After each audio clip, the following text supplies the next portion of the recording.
soit avec vous.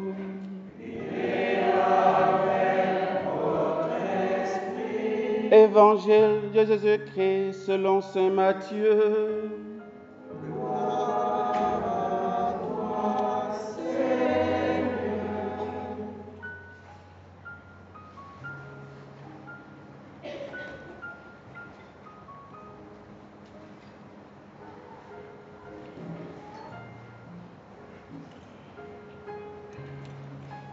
En ce temps-là, Jésus arrivait dans la région de Césarée de Philippe, demandait à ses disciples, au dire des gens, qui est le Fils de l'homme. Et ils répondirent, pour les uns Jean le Baptiste, pour d'autres Élie, pour d'autres encore Jérémie ou l'un des prophètes. Jésus leur demanda, et vous, que dites-vous? Pour vous, qui suis-je? Alors Simon-Pierre prit la parole et dit, tu es le Christ, le Fils du Dieu vivant. Prenant la parole à son tour, Jésus lui dit, heureux es-tu, Simon, fils de Jonas, ce n'est pas la chair et le sang qui t'ont révélé cela, mais mon Père qui est aux cieux. Et moi je te le déclare, tu es Pierre, et sur cette pierre je bâtirai mon église, et la puissance de la mort ne l'emportera pas sur elle. Je te donnerai les clés du royaume et des cieux.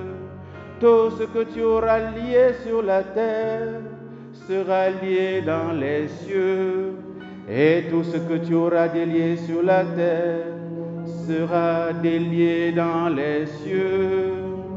Alors il ordonna à ses disciples de ne dire à personne que c'était lui le Christ. Frères et sœurs, acclamons la parole de Dieu.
Ça fait plaisir, hein?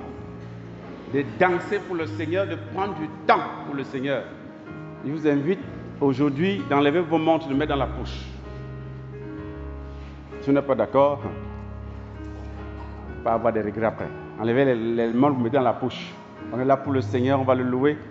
Surtout comme c'est certainement ma dernière messe dominicale en ces lieux de mission où le Seigneur m'a envoyé et qui m'envoie maintenant ailleurs. Voilà, on va prendre le temps, d'accord, avec le Seigneur.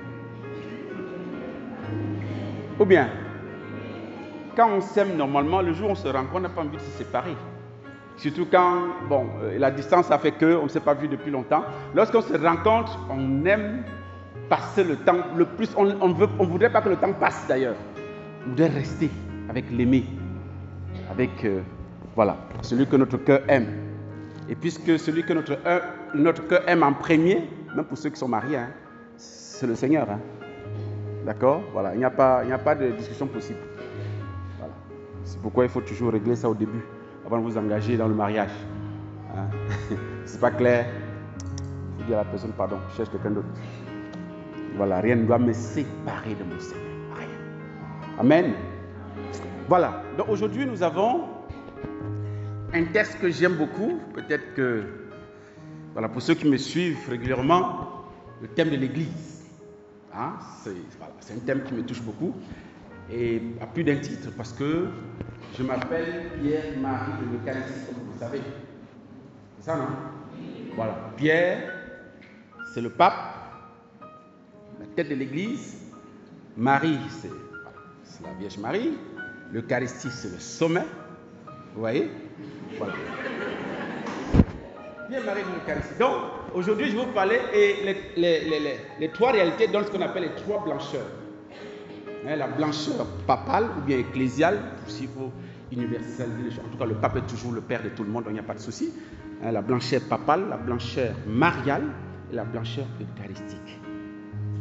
Ce sont les trois fondements sur lesquels notre foi repose.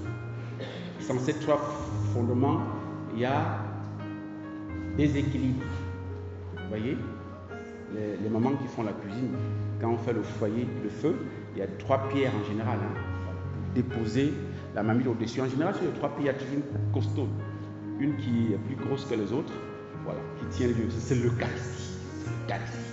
Les autres pierres, c'est Marie et l'Église. Amen. Voilà, on peut s'arrêter là par rapport au milieu. Mais comme j'ai dit il faut qu'on dure ensemble parce qu'on s'aime. Donc, on va durer. On va développer ça, hein, les amis. Alors, nous sommes avec Jésus à Césarée de Philippe. C'est ce que nous renseigne Matthieu aujourd'hui. Pour bien comprendre ce qui se passe, parce que c'est à Césarée de Philippe que Jésus va faire un sondage auprès de ses disciples, particulièrement de ses apôtres, pour savoir ce que les gens pensent de lui. Qu'est-ce que la rumeur dit de moi? Et pour bien comprendre ça, Césarée de Philippe est une cité qui a été bâtie autour d'un monument d'un empereur Auguste qui s'est déclaré Dieu. On l'honorait, on le vénérait comme Dieu, comme un Dieu, justement. Et donc, on le sait, à ce temps, on avait plusieurs dieux. Chacun avait plus ou moins son Dieu. Chaque culture avait plus ou moins son Dieu. Et donc, c'est en ces lieux-là que Jésus choisit de poser la question sur son identité. Qu'est-ce que les gens disent de moi? Est-ce que je suis un Dieu comme les autres? Un des dieux qui apparaît comme ça, voilà, comme Auguste, n'est-ce pas, l'empereur, ou bien César, ou bien je ne sais pas qui. Donc, c'est à ces lieux. Il ne pose pas la question à Jérusalem, ou bien à Nazareth, ou bien à Capharnaüm. Il pose la question dans un lieu où il y a une multiplicité de croyances et de divinités. Il dit, bon, moi je me situe où? Dans cette panoplie de dieux. Pour les gens, et ça, Jésus le dit, il faut être attentif à ce qu'il dit par rapport à la première question. Au dire des gens, qui est le Fils de l'homme? Bon. Dans la question de Jésus, il y a déjà une certaine réponse. Puisqu'il a dit au dire des gens, qui est le Fils de l'homme? On devrait commencer par dire, tu tu viens de dire que tu es le Fils de l'homme. C'est ça, non? C'est la première réponse basique. Parfois, il faut faire attention, les amis, à l'école. Quand on pose des questions, parfois il y a la réponse dans la question. Il faut se mettre cette question. Voilà. Il faut parfois bien lire la question 2-3 fois pour bien vous rendre compte qu'il faut parler en douce. Parce que parfois on complique ce qui est simple. Qui est le Fils de l'homme? C'est toi le Fils de l'homme. C'est toi qui dis que tu es le Fils. Donc si tu te désignes comme Fils de l'homme, ça veut dire que tu es Fils de l'homme. Ou bien? Voilà, c'est le premier aspect de la réponse et que c'est vrai que cet aspect, puisque Jésus le dit, n'est pas fondamental. Il a besoin d'une autre réponse, beaucoup plus profonde. Et les gens disent, d'après la rumeur, les apôtres rapportent la rumeur de ça, les gens, les uns disent que Jean le Baptiste, donc autrement dit que tu es un fantôme. Parce que Jean le Baptiste est mort, déjà. Mais on pense que ce que Jésus fait, les miracles qu'il accomplit, la puissance qu'il a au moment de prêcher tout ça, ressemble à Jean-Baptiste qui drainait aussi des fous. Même s'il n'a pas fait des miracles éclatants, Jean le Baptiste il attirait des fous à lui. Il était au désert, mais les gens le cherchaient au désert. Et Jésus fait mieux. Il draine des foules. Il nourrit même 5000 hommes. Sans compter. Voilà, l'homme se trouve vraiment. Voilà. Donc, sans compter femmes et enfants, il nourrit 5000 hommes. Et donc, il a quelque chose de Jean-Baptiste. Et donc les gens pensent que c'est le fantôme de Jean-Baptiste. En fait, c'est le revenant, c'est un revenant en fait. Jésus est un revenant. Première réponse. Donc, ensuite, les gens pensent que tu es Élie. Voilà, on sait qu'Élie, c'était un grand prophète. C'est même celui qui représente les prophètes de l'Athée, de l'Ancien Testament, bien du Premier Testament, comme je m'avais dit. Donc, on voit en lui celui qu'on attendait. Élie, puisqu'on avait prophétisé, Malachie avait dit, pourquoi c'est Malachie ou Zacharie, je ne sais plus, il avait prophétisé que Élie viendra avant le Messie. Et donc Jésus se comporte comme un grand prophète, comme Élie. Et puis d'autres encore disent que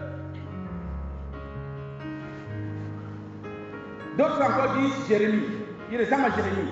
Jérémie, vous savez, il avait une vocation particulière. Et je pense que c'est la vocation du prophète véritable. Il avait une vocation, la vocation de détruire, d'arracher, pour construire et replanter.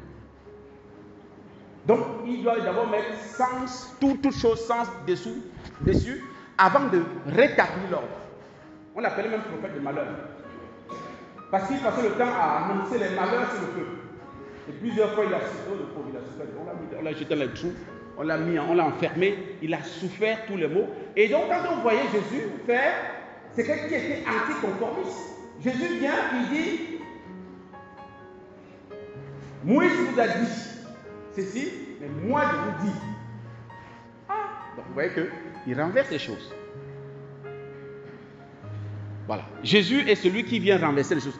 Les disciples arrachent les épis. Le jour de Shabbat, Jésus les défend.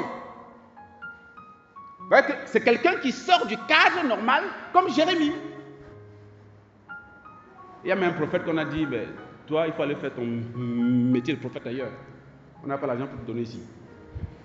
Alors qu'il n'a pas demandé l'argent. Bon, en fait, je ne sais pas si c'est une question d'argent ou bien une question de quoi. Mais en tout cas, donc.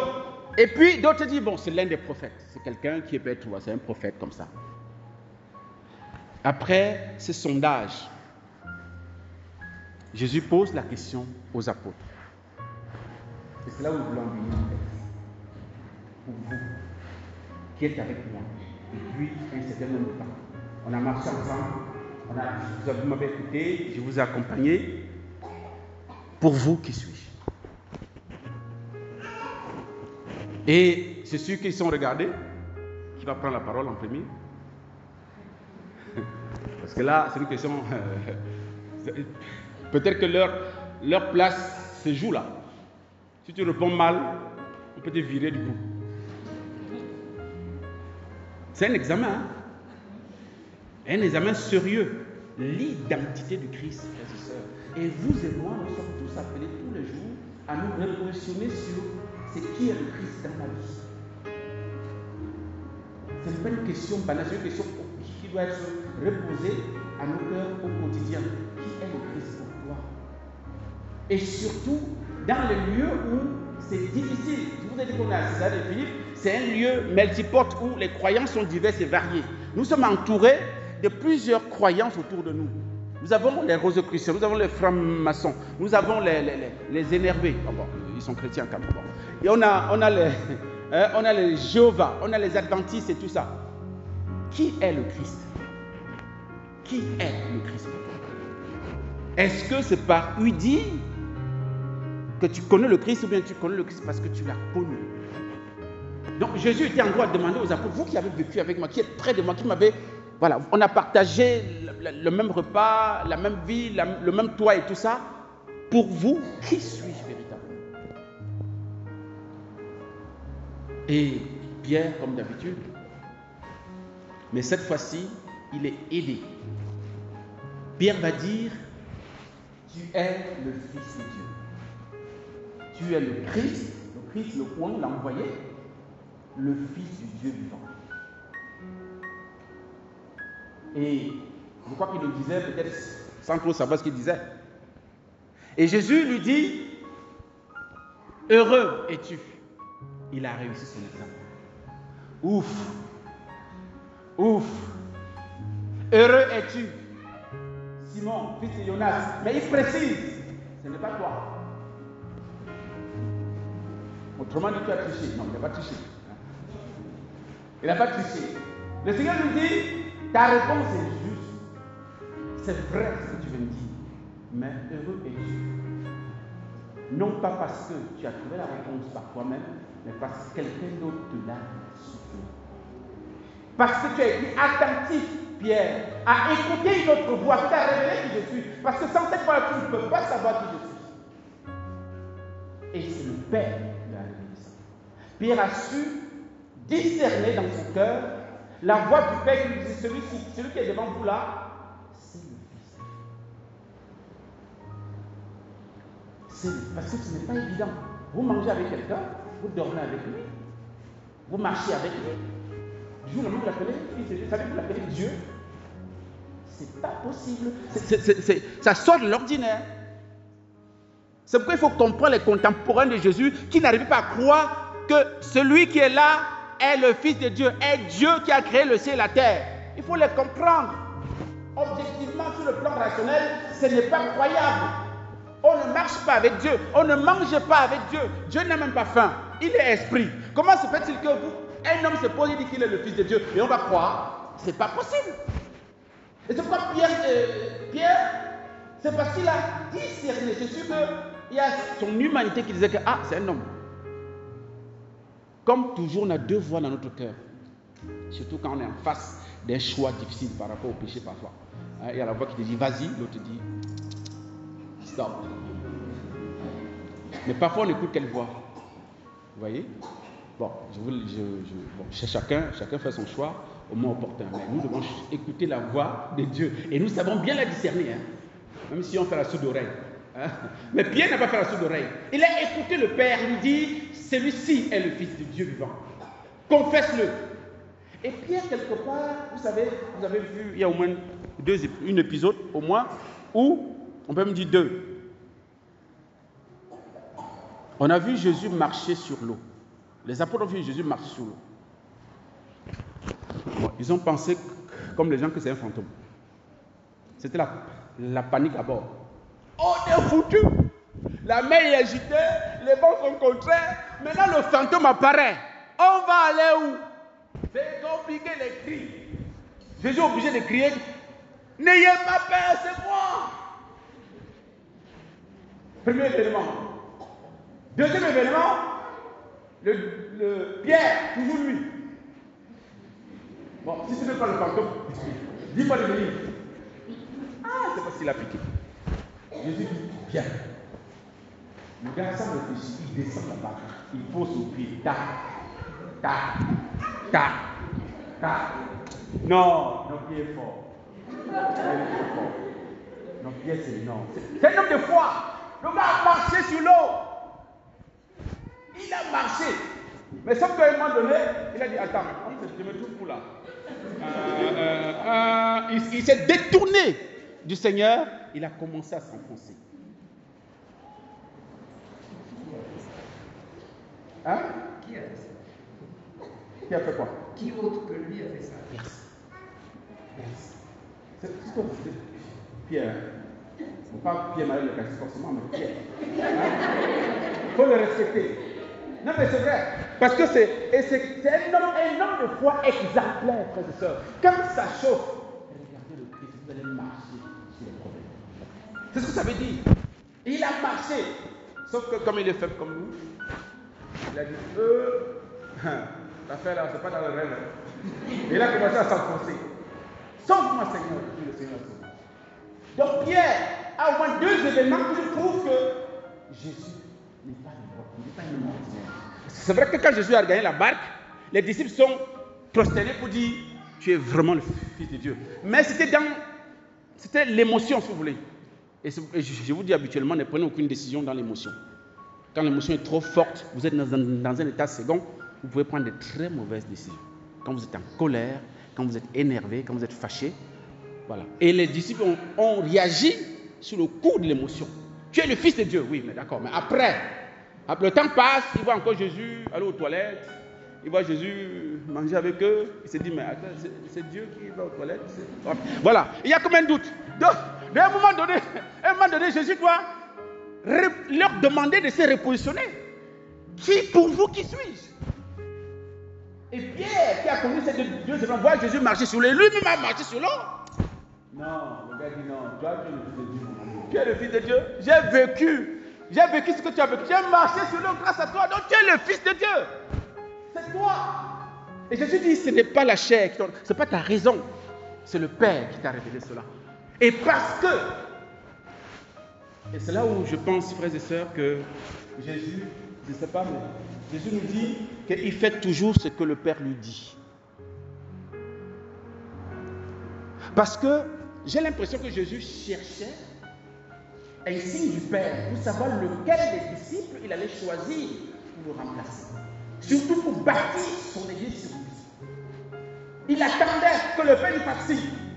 Et cet examen permettait ça. Et Pierre a été le seul qui a écouté la voix du Père, lui dit, celui-ci est le Fils de Dieu. Et quand il a dit, ça y est, c'est Pierre.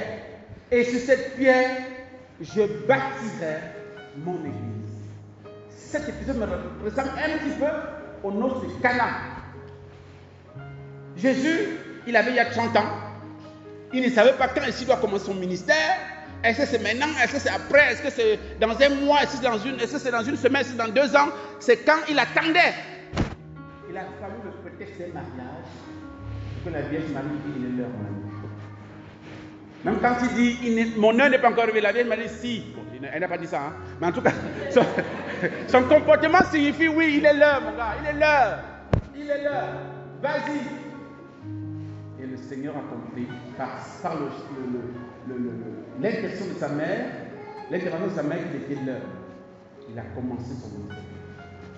Comme ici, pareillement, pour fonder son église, la crainte du Père, et le Père l'a manifesté par Pierre. Il a dit, Pierre, tu es Pierre, c'est Pierre, je baptise. Et Pierre est heureux, éternellement heureux, parce que l'église catholique est fondée sur lui. Amen. Amen. Elle est fondée sur lui, est fondée par le Christ lui-même, en communion avec le Père, et non dans la puissance de Saint-Esprit. Et, frères et sœurs, soyez heureux d'être dans une église fondée par le Christ.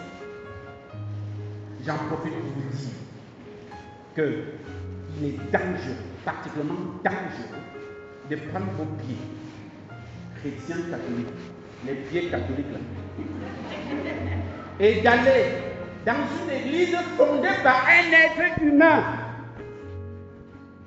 Vous allez où? Vous allez chez qui? Un homme ne fonde pas une église, ça n'existe pas. Le Christ est le seul à fonder l'église. Il a fondé sur Pierre. N'allez pas dans les églises fondées par les hommes, les créatures.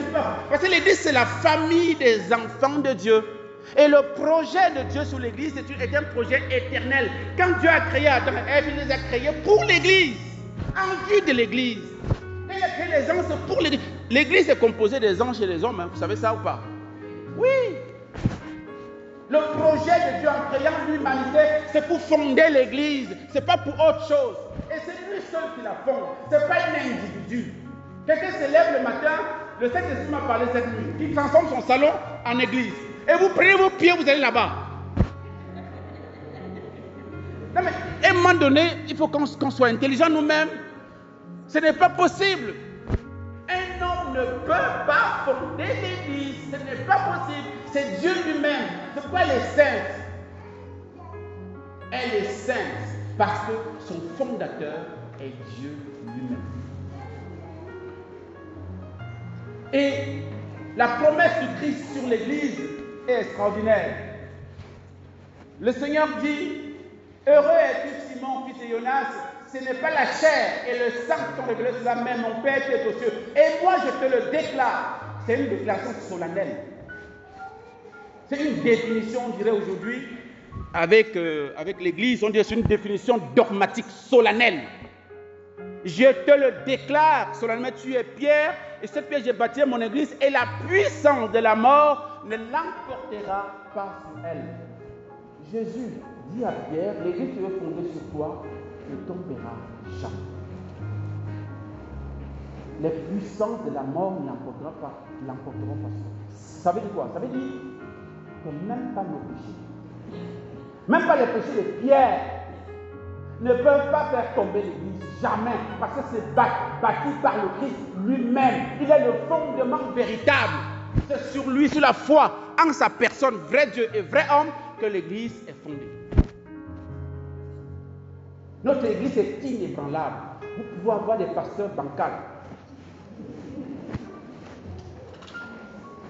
qui ont de la peine à prêcher, qui n'ont pas une vie morale très reluisante. Bien sûr, c'est pas bien, mais tout ça ne peut pas faire tomber l'église selon la parole solennelle de Christ. Jamais. Et le regard que nous avons sur l'église doit être un regard de foi, et sur les hommes et les femmes de l'église.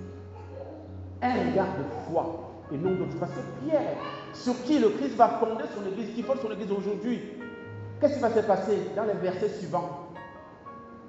Quand il va annoncer, quand il va faire la première annonce de sa passion, Pierre va le prendre à part. Il va dire, maintenant que tu es quand même celui qui bâtit l'église, tu ne dois pas dire n'importe quoi. Tu dis ouvertement qu'on va t'arrêter, tu vas te faire souffrir, on va te crucifier, et puis de toute façon tu vas ressusciter. Tu dis ça. Ça commence comment? Pierre a voulu.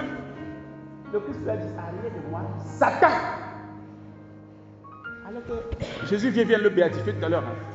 Heureux es-tu. C'est pour dire que le choix de Dieu ne regarde pas le mérite de la personne. Ne regarde pas la sainteté de la personne. Je ne dis pas que ce n'est pas important. Mais c'est lui qui fait son choix et on doit respecter ses choix.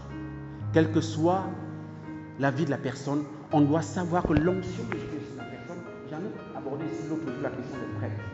Les bavardages contre les prêtres. Aujourd'hui, c'est le premier prêtre même, le pape, dont il s'agit. Le pape n'est pas toujours, il ne dit pas toujours des choses qui nous arrangent. Mais on doit le respecter, on doit l'aimer, on doit prier pour lui. Il est le choix de Dieu pour être là où il est. Je dois le respecter. Faisons attention à ce que nous parlons. Parce qu'aujourd'hui, par rapport au sondage, si on fait un sondage aujourd'hui sur la perception du pape dans l'église, certains vont vous dire que c'est l'antichrist. Vous avez entendu ça certainement, hein? Que le pape est l'antichrist. Vous avez des gens, je crois, qui le pensent, ce sont les adventistes et autres. Les adventistes, même, pour commencer, vous avez des frères et sœurs adventistes, il faut leur dire qu'ils ne sont pas chrétiens. Parce qu'ils sont adventistes du 7e jour. C'est leur identité. pour leur définition, ils ne sont pas chrétiens. Ils sont des adeptes du 7e jour. Or, le 7e jour, c'est samedi. Or, nous, c'est la résurrection qui est qui manifeste notre identité de chrétien, parce que le Christ est ressuscité quand le dimanche. Et Saint Paul dit, si le Christ n'est pas ressuscité, vain est notre foi. Donc, ceux qui s'attachent au 7e jour, ils ne sont pas chrétiens. Bon, peut-être qu'ils sont des juifs améliorés ou bien je ne sais pas quoi, mais en tout cas, ils ne sont pas chrétiens, il faut leur dire. D'accord? Et ceux qui sont sortis d'eux, les témoins de Jéhovah, pareil, ils ne sont pas chrétiens. Là encore, c'est pire même. Voilà. Donc, quand vous posez, on va faire un sondage, chacun va donner sa part. Le pape est ici, le pape est cela. Souvenez-vous que le pape représente Pierre et successeur de Jésus, les vicaires de Christ.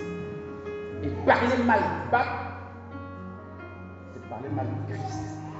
Et c'est la même chose que parler mal d'un prêtre, c'est parler mal du Christ. Même ce que vous allez dire, même si c'est vrai, hein? Encore dans ce que vous dites là, il y a le faux. Vous augmentez votre part, comme disait le père hier, qui n'a jamais menti. Voilà. Quand vous parlez de vos prêtres là, est-ce que vous dites exactement ce que vous avez vu bien entendu? Et même si vous avez en examination, vous avez la preuve. Quand vous avez à parler du prêtre, parlez du prêtre à Dieu, pas comme ça. Le lieu où vous devez faire le congossage sur le prêtre, c'est avec Jésus, pas entre vous. Et entraînez-vous dans ce domaine-là, aidez-vous. Sinon, la dernière fois j'ai dit, Myriam est devenue lépreuse parce qu'elle a mal parlé de son frère, de son petit frère même, Moïse, l'élu de Dieu. Donc faisons attention à ce que nous disons par rapport à nos pasteurs.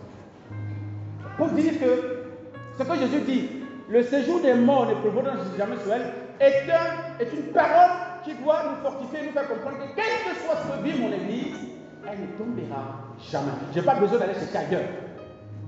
Non, parce que quand tu vas chercher, tu sors du cadre de la grâce.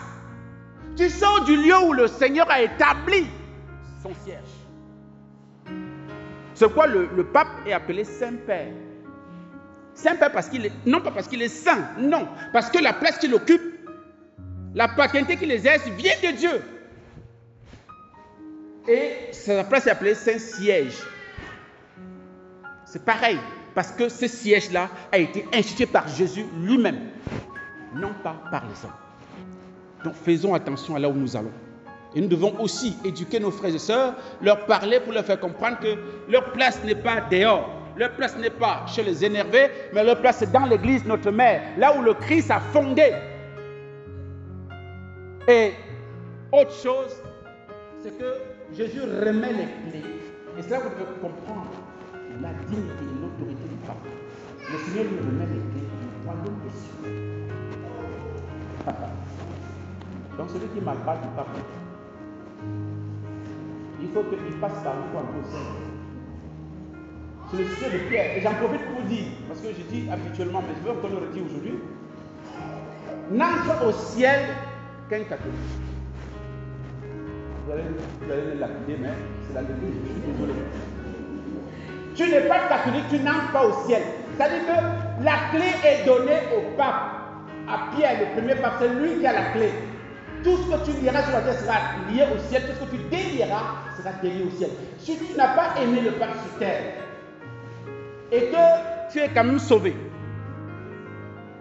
vous savez ce qu'il vous reste? Vous allez faire la catéchèse.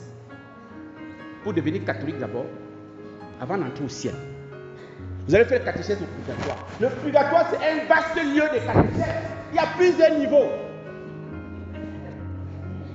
Ceux qui n'ont pas, qui ont passé le temps à dire que le peuple c'est l'antichrist, si par hasard, par enchantement, ils sont sauvés, vous pensez qu'ils vont rentrer au ciel comme ça? C'est pied à la porte. Mon ami, tu as dit que j'étais antichrist, non? Tu vas où?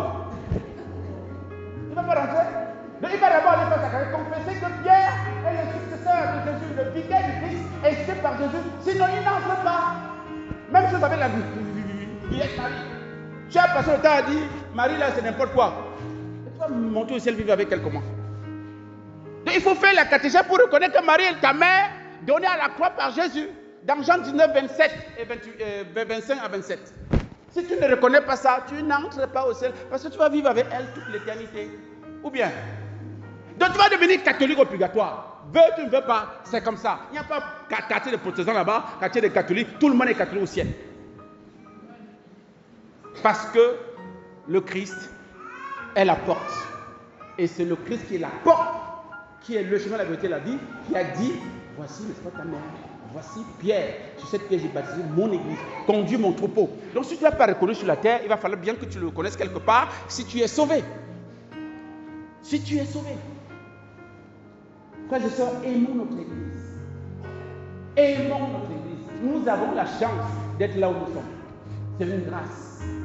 Certains sont nés chez les énervés, ce n'est pas leur faute. Les parents étaient énervés ou ils sont nés là-bas. Ce n'est pas leur faute. D'accord? Mais vous avez la grâce d'être catholique. Mais c'est vous encore qui prenez vos pieds. Voyez là où vous n'êtes pas nés. Vous cherchez quoi? Moi-même, et j'en profite pour, je finis avec ça, mon témoignage personnel. Parce que je ne suis pas né catholique, hein, comme vous, comme beaucoup d'entre vous. Je suis né dans une famille protestante. Pas énervé, protestant. Ceux qui sont c'est pas la même chose. Non, c'est pas plus chose.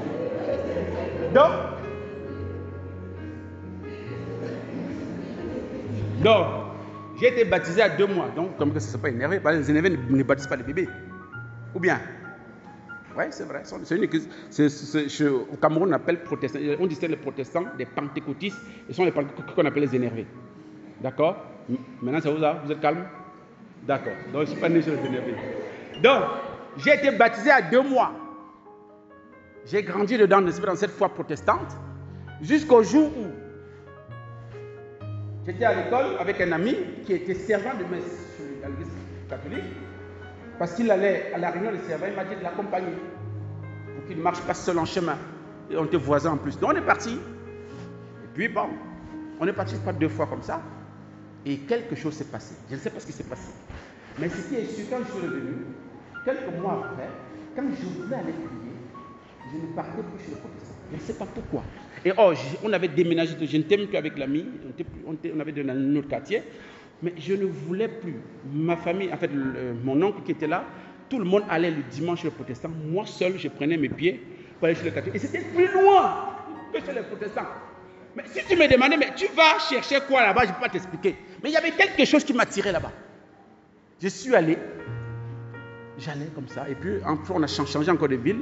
Je suis arrivé dans la prochaine ville. Je me suis inscrit, moi, je me suis inscrit moi-même à la catéchèse pour prendre la première communion. Je l'ai prise. Après confirmation, j'ai continué dedans. Plus tard, je ressens l'appel de Dieu.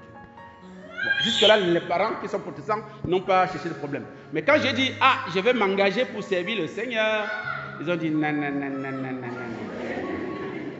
Mon ami, tu es allé chez le catholique, parce qu'on s'est dit que mon est un peu proche. On croit un petit peu la même chose, donc voilà.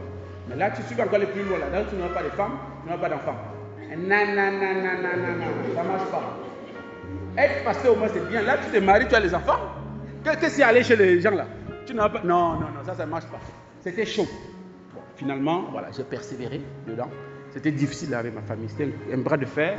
Mais je l'ai mené ce combat dans la prière. Et progressivement, le Seigneur a touché le cœur de mes parents.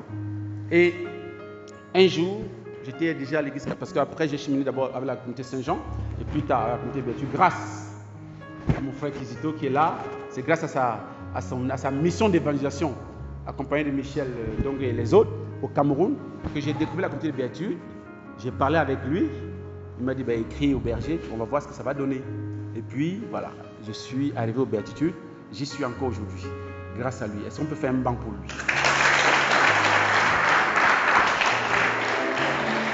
Donc,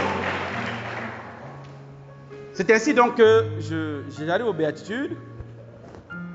Et un jour, je ne sais pas si c'était postulant ou stagiaire, je ne sais plus, Brichal, notre frère Brichal, on était à Bangui, on l'a affecté à Abidjan, ici on ne sait plus. Et puis en partant, je lui ai demandé de prier pour moi. Et il a prié pour moi. Et le Seigneur lui a dit, je me dis, donc le Seigneur lui a dit, que je vais partir avec vous, le Seigneur lui a dit, je me dis, il a fait alliance avec moi quand j'avais 14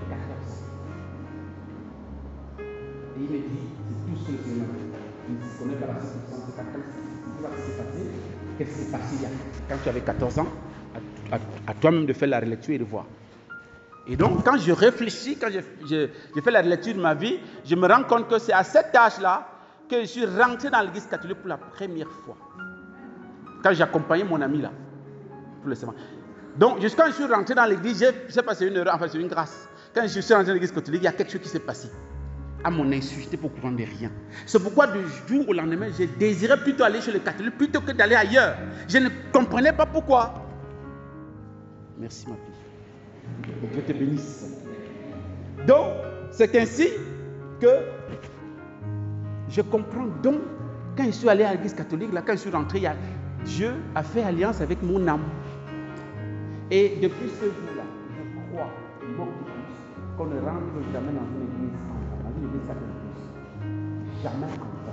C'est-à-dire que même si tu es athée jusqu'aux orteils,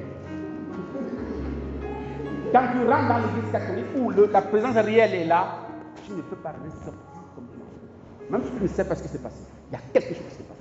Je suis convaincu parce que c'est mon histoire. Et donc c'est comme ça que je comprends pourquoi du jour au lendemain je suis allé à l'église. Personne ne m'a jamais parlé de l'église catholique. Personne. Je suis allé. C'est-à-dire que tu me demandes, mais tu vas me là-bas faire quoi? Je ne peux pas t'expliquer. Donc c'est plus tard que je comprends. Et ce n'est pas tout. Quand j'évolue, un 14 octobre 2014, je vous ai dit qu'aujourd'hui vous enlevez les mains, vous mettez dans la poche. Donc, 2014, nous sommes à Bangui. On a fait, n'est-ce pas, le tableau d'adoration comme d'habitude. Je me suis inscrit. J'étais, je ne sais pas si 8h ou 9h, à l'heure de l'adoration. Pendant l'adoration, je méditais sur le songe de Don Bosco. Un songe qu'il a fait par rapport à l'église qui était en combat sur la mer. Voilà. Et pendant que je médite devant le Saint-Sacrement sur ce songe, je reçois au cœur qui t'appellera Pierre-Marie Lecalce. Et c'était la dernière année de la vie, en fait, des vœux temporaires pour faire les vœux perpétuels. Et en général, comme dans la communauté, on peut changer de nom. Donc j'étais en train de réfléchir sur quel nom je prendrais. Je pensais parce que mon prénom de baptême c'est Joseph, je pensais à frère Joseph Marie, je ne sais pas de quoi, en fait, ou bien non pas Saint, frère Marie Joseph de Saint-Thérèse, parce que j'aime beaucoup Saint-Thérèse, l'enfant de Jésus, enfin j'aime toujours. Et donc je pensais à tout, sauf à Pierre-Marie de Lecalce. Je dis, mais ça sort d'où? Mais puisque je l'ai reçu, n'est-ce pas, dans la prière de manière claire et nette, je n'ai pas entendu de voix, mais ça s'est imprimé dans ma mémoire claire. J'ai dit, waouh. Qu'est-ce qui s'est passé encore? Le même jour, il y avait des événements, il y avait la guerre en Centrafrique. Et donc, on a eu la visite de certains rebelles qui sont arrivés parce qu'ils ont compris qu'il y a un des ministres qui était dans le quartier a garé sa voiture chez nous pour que ce ne soit pas pillé et volé. Donc quand ils ont découvert que la voiture était chez nous, ils sont venus pour chercher la voiture. On était en train de dire le rosaire à la grotte et on les voit rentrer avec les armes. Il y a certains frères qui sortent, qui quittent la prière pour aller les voir. Pour dire, mais comment vous pouvez rentrer ici avec les armes? On les braque, on veut la clé de la voiture. On n'a pas de clés, le monsieur est venu déposer la voiture, il est parti avec les clés, nous on n'a pas les clés. Ils ont commencé à menacer. Donc quand on a fini le rosaire, ils étaient là, un peu comme à la porte là. Je partais au centre de santé, en bas, puisque je suis dans ce centre-là. Je passais, et puis ils m'ont vu passer, ils m'ont interpellé. Oh, viens ici! Bon. Moi aussi, je viens, tu n'as pas le choix, regarde l'arme devant toi. Donc je viens, je m'approche, il me dit, le téléphone. Quand je mets la main dans la poche pour prendre le téléphone économique, le téléphone vibre.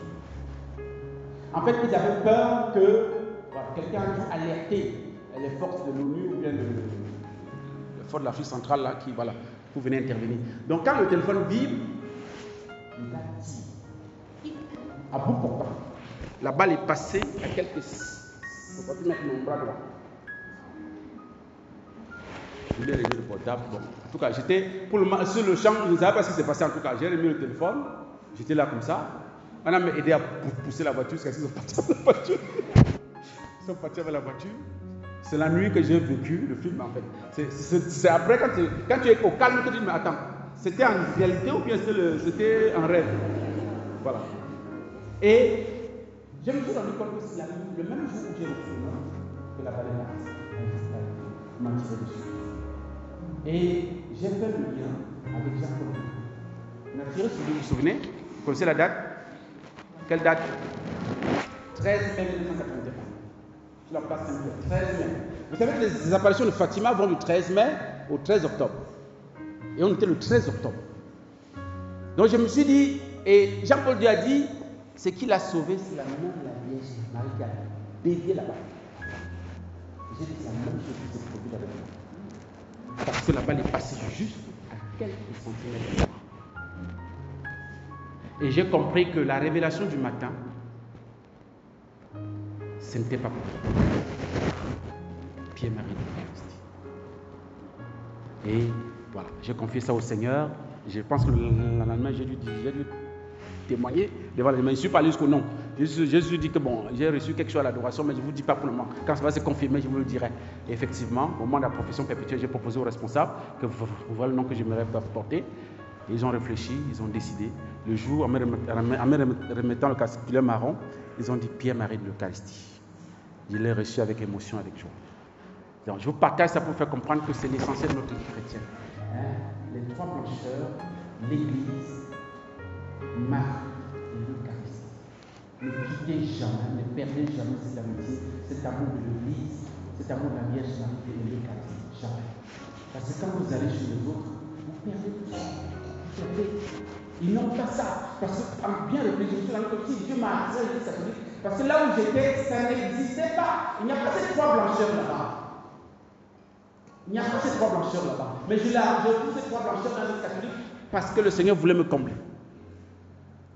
Et donc, je rends témoignage aujourd'hui en rendant grâce au Seigneur avec vous pour cette messe d'action de grâce, de revoir.